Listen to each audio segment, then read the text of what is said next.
Dr. Natalie. No eye contact, though. Yeah. Okay. No eye contact. She's holding Hey, how's it going? I'm Natalie Kim. This is It's a Draw. I'm here with Sean Donnelly. Hi. Yeah, and How Sean are you? he's a headlining comedian at Caroline's, at Gotham Stand Up, New York.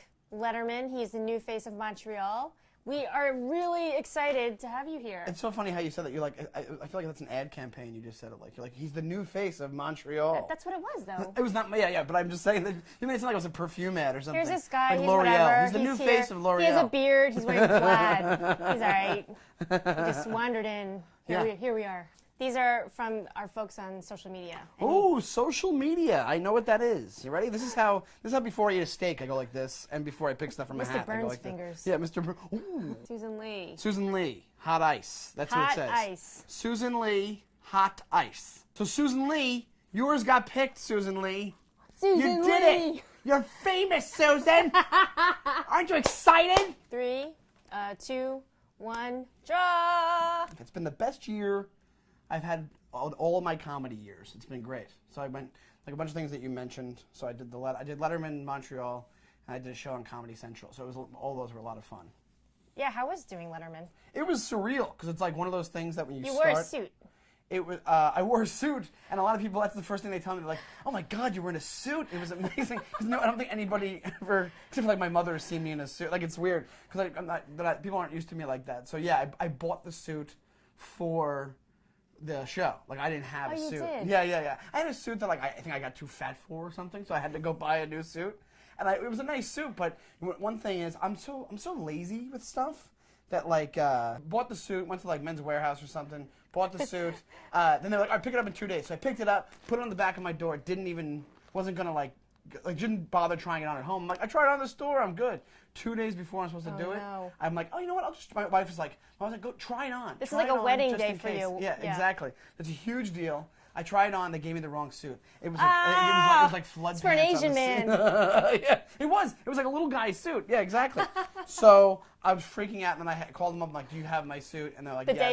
day of, or? Like 2 days before, but I was Okay. still freaking out. So I went and got my suit, and crisis averted, but it was still panicky. Yeah, that's very funny. Yeah, but doing the actual Way show to was sabotage cool. yourself.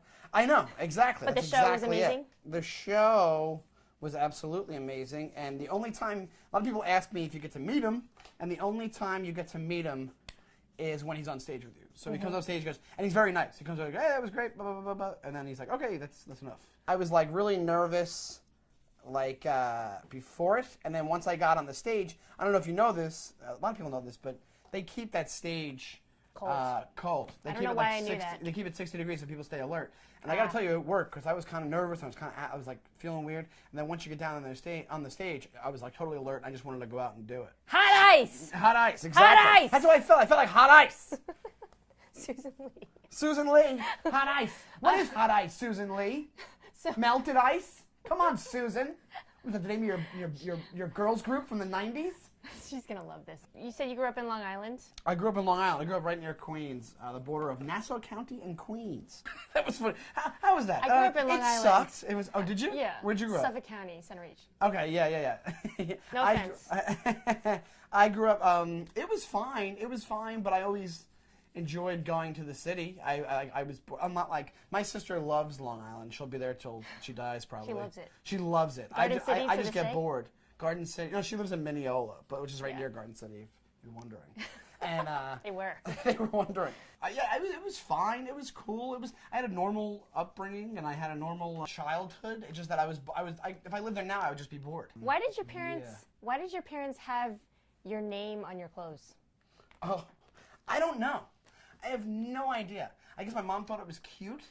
My mom, when I was growing up, oh my God, that's really good. What the hell? That's really, really good. What the? What are you talking about? It's so good. When I was growing up, my mom, I literally have a joke about it where I had a shirt that just had my name. It was my name. Yeah. And I had a belt that had my name. Oh! And it was like a Wild West themed belt with like my name on it. It said Sean. But the thing, I don't know why she would do that because everybody back then you were so paranoid of like kidnappers. Yeah. It's like you're just making me, you're serving me up to Maybe kidnappers. she didn't like you. She probably didn't. Yeah, I have to ask her about that. Mom, did you like me? Is that why you did that? Are you trying to facilitate a kidnapping? How many brothers and sisters did you have? I had 2 sisters, the older sister and a younger sister. Oh. Yeah. Oh, so you're middle child. I am a middle child, yes. Middle got it. boy. I always wish I had brothers. A brother. I love my sisters, but I wish I had a brother. But I really love the bit about the bath mat. There's some truth with that. There's a lot of truth with that. Every time I do it, people go, oh, yeah, that's me. I always take the mat up and I put it on the thing, and I totally thought of you. So what's that about? I didn't know that. My wife is the first one, and I've been doing that joke for years. So, like, my wife's the first one that told me you're really not supposed to get it wet. Like, it's supposed to be, I didn't know you're supposed to dry your feet off in the shower. Do you do that? I mean, I didn't know that. before you step on the bath mat, you grab your towel and you dry your feet. Did you guys know that? See, either did I. And I said it, and I would just use the bath mat as a towel. Yeah. And I would dry my feet, and then my wife would freak out, and she'd be like, "It's soaking wet." I'm like, "It's a bath mat. It's in the bathroom. It's supposed to be like that." The year 1 of marriage or month 1 of marriage. It was like when we first moved in together. So it was probably even before we were married.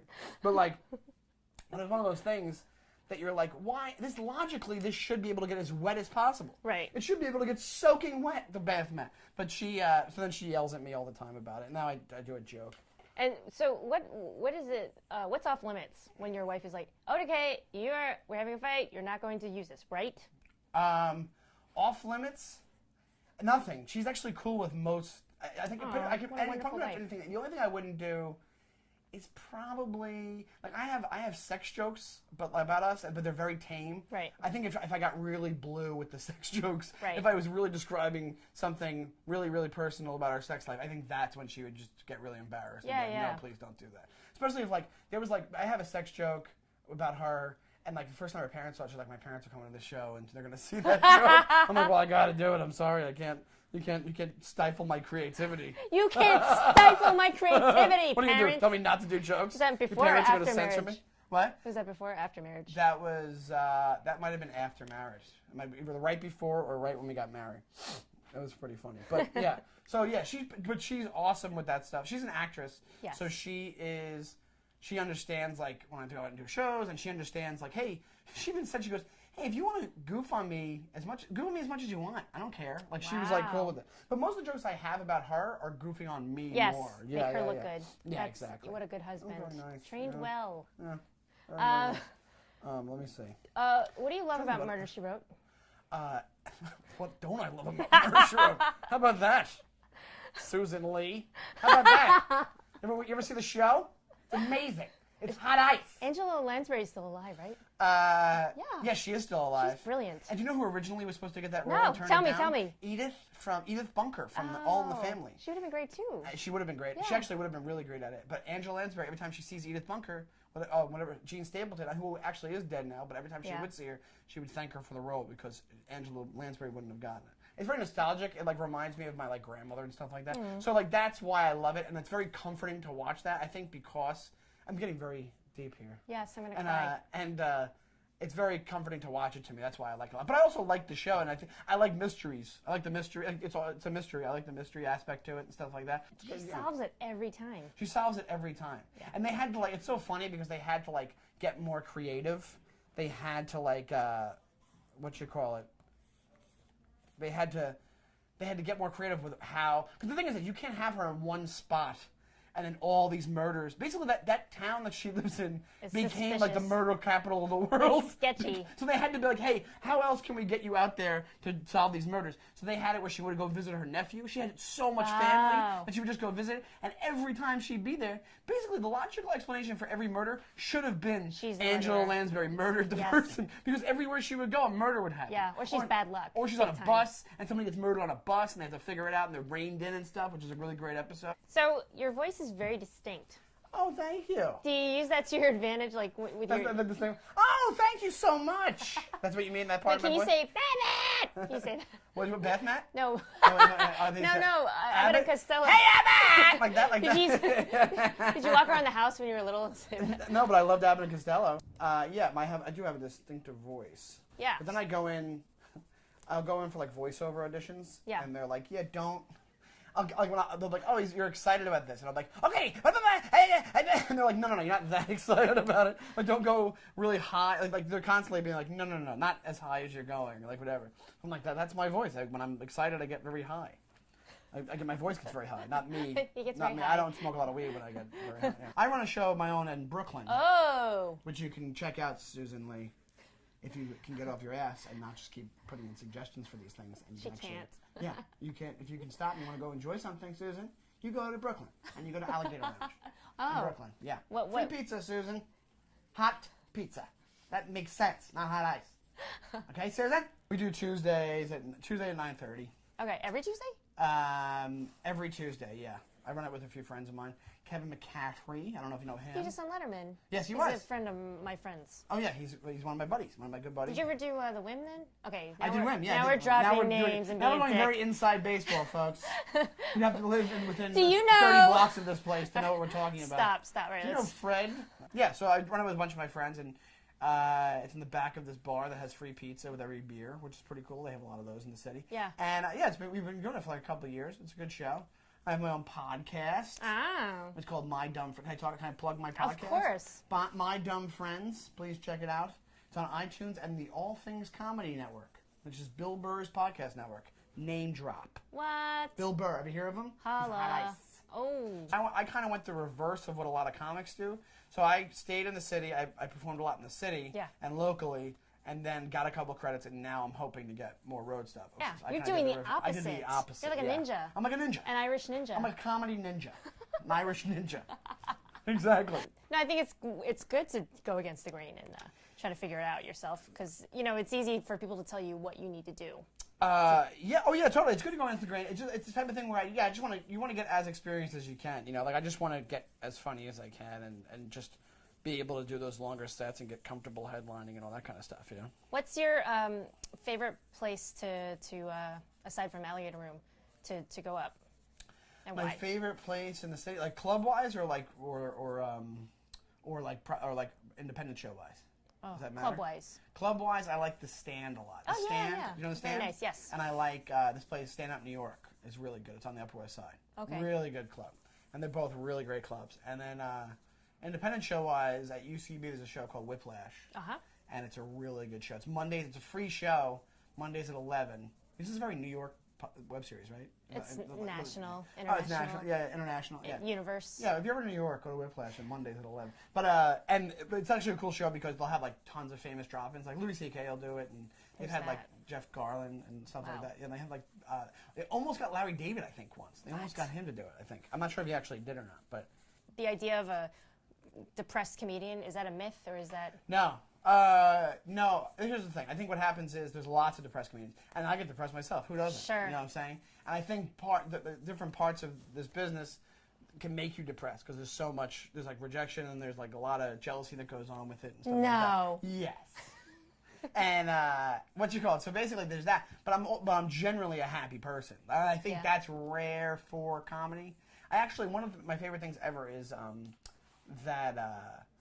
What's his name? Zach Galifianakis. I think he did an interview once where they were like, "Oh, so you're a comic, so you must be like dark and depressed and kind of lonely." And he's like, "No, I had a totally normal childhood. And I always loved that because that's what I had. And I'm always like, yeah, you can be a fairly normal dude. Like you have to have something wrong with you to do it. Like there's something that's got to be a screw loose to do it. But I'm a fairly normal dude, and I love the fact that he was like, no, I'm a normal guy, and I just have fun, and I love doing it. I'm basically a happy person. I love that because there's so much of in comedy. There's so much of like. I'm so dark and I'm so depressed and everything's so downer that it's good when not that all comedy does come from tragedy a lot of the time, but I mean but you don't want to see that. It's the same note over and over again. It's good to see when somebody's just like, no, I'm normal. I just enjoy making people laugh, kind of thing. Right. Does that make sense? I think it's a kind of a myth also to try to keep people down a little bit, where if you're really good, then you come from a dark place or something like that. If you're happy, then they might try to. You're too happy, Sean. Yeah. Oh, if you're too happy. Yeah, right, Yeah. exactly. If you're too happy, then you're like, no. Yeah. Sorry. He said, why did I write this? You should have a T-shirt that says, by warm. Do you mean big? Oh, because I have a joke. I have a joke. I have a joke where I say, I've never had a compliment. This is very. I don't know if this is too dirty for your web series. Well, we can cut it. It doesn't matter. Yeah. Oh yeah. I have a joke to say. Oh, sure. Yeah. It's live. Editing that goes on. For the nuns in Trinidad. Oh, you have a big nun in Trinidad following, right. huh? So, hopefully, that's what you want to get. That's where the big social media money's at, okay? Trinidad. They love Twitter and Pinterest over there in Trinidad. Anyway, no, I have a joke that says, I've never had a compliment said about my penis. And it's true. The only thing that's ever been said about it is one time this girl was like, "Oh, it's very warm." Right. That's what she said. And people laugh at that, and I go, "How do you mean warm? You mean like a Hallmark card or Morgan Freeman's voice? What do you mean by how like its disposition? What do you mean by warm?" So, and then I say, "But warm? Do you mean big?" And you go, "No, okay, just checking." And that always gets. That's what I mean. You should have a T-shirt That says by warm. but not the whole joke, because maybe it wouldn't get. But yeah, just a whole paragraph, like 2 paragraphs. Like, I And never had a then compliment. she said. Yeah. People stand like, they stop you on the street and be like, "Oh, all right," and I just keep No, walking. it's for when you're getting coffee and a bagel. Like, yeah, that's kind of funny. Like, fuck you. Like, you know. How are you doing with your drawing? I have a bunch of different drawings. I went a different route than you. You went for like a well-drawn masterpiece. Yeah, sure. I went for an 8-year-old's mishmash of doodles on mine. I went for like, oh, look at this. I went to different types of hot ice. So I have a snowball. why don't we You wanna show the camera, Okay, cool. yeah. Here we go. I have this is supposed to be a snowball. This was going to be a snowball, but then it looked like a cookie more than anything. And I crossed it You out. got hungry. I got hungry. And then I had a snowball that's on fire, if that you can see that. Yes. And then I had 2 ice cubes that are on fire. Because that's probably my best ones, I think. And then I had like icicles that are on fire. And then I went a little out there, and I really tried to get different. And I had an Italian ice that's on fire. That's so Long Island. Oh my God. It's very, like Gino's Italian ice. Does that look like a lemon ice that's on fire? That's what I'm going for there. The Italians are like, yeah, from Long Island. Good. This is just a penguin on a burning ice. Yeah, but it's really good. Thanks, Sean. You did a really good job. Oh, thank you. Thank you, Sean Donnelly. Thank you for having me. It's so me. awesome to have This you on was this so show. much fun. I'm Thank you so Natalie much. Kim. Thanks so Bye. much. Subscribe, comment, like. Let us know what Yes. you think, and we'll see you next week. Bye, Susan. Lee. I'm so glad that it said big ear, not big ears. Big ears. You have such big ears, Sean. Sean, your ears are Your abnormally ears are large. gigantic. What the fuck's your problem?